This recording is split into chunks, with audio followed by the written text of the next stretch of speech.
I would say a lot of advantages, rather disadvantages.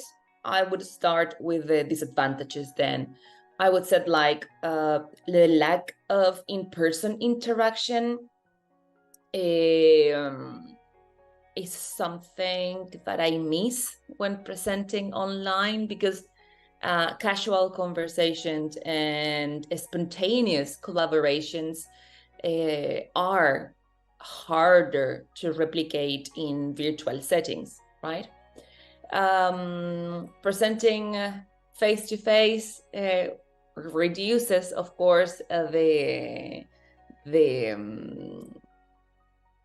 technological issues. For example, now I am experiencing a technological issue, and this could be replicated in online presenting too. And yeah, that I would say that's those are two disadvantages. But there are many advantages that I'd like to address very briefly. Basically, the accessibility and inclusivity, and also the effectiveness, because both are related. So online conferences remove geographical barriers, right? So they make easier for us from around the world to attend these conferences. And without the need for travel, accommodation, and other expenses, of course, that we can't afford taking part in different conferences more often. There's a flexibility in scheduling, so we can participate or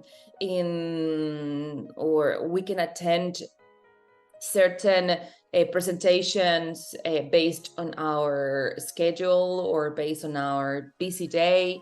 We are reducing environmental impact because we travel less, so we use fewer airplanes, and also because I think it's a great opportunity for networking.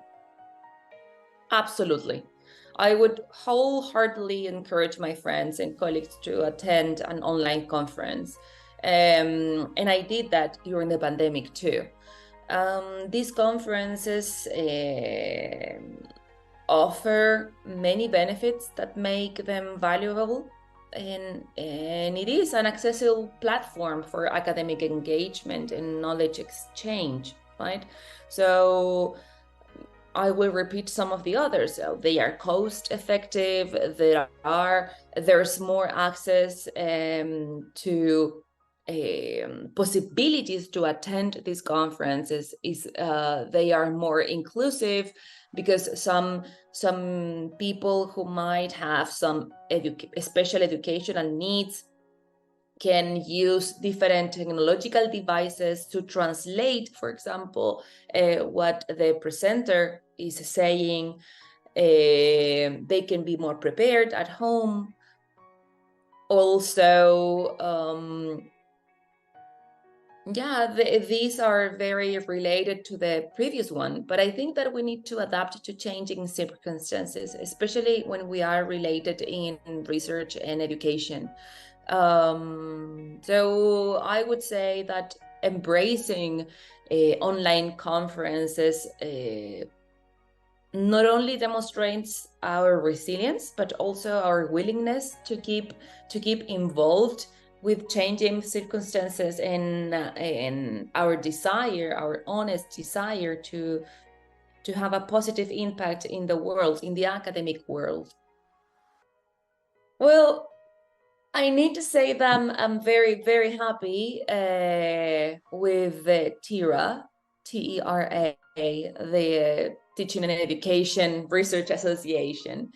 This is my third or fourth time presenting in one of your congresses.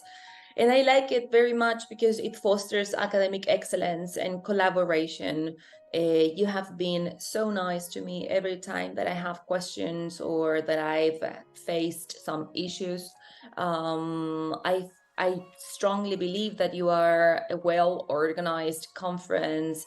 You planned everything in detail, and you also give time to reflect upon our own presentations.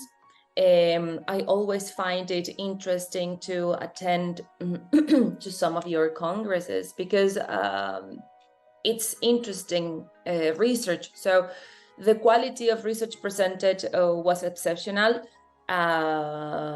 It was inspiring too, especially for me, considering that I come from a very different background, thinking of South America, Chile, right?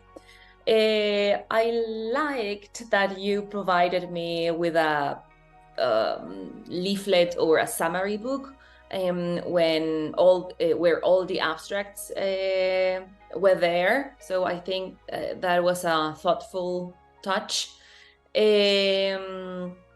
And that's good because sometimes when you attend conferences, they want to give you like a summary of abstracts or the information of presenters. So it's more likely that you would forget. But with this in your mind, you would go back to read the summary and find the name of the researcher and the study that caught your attention. You also always select engaging topics to discuss.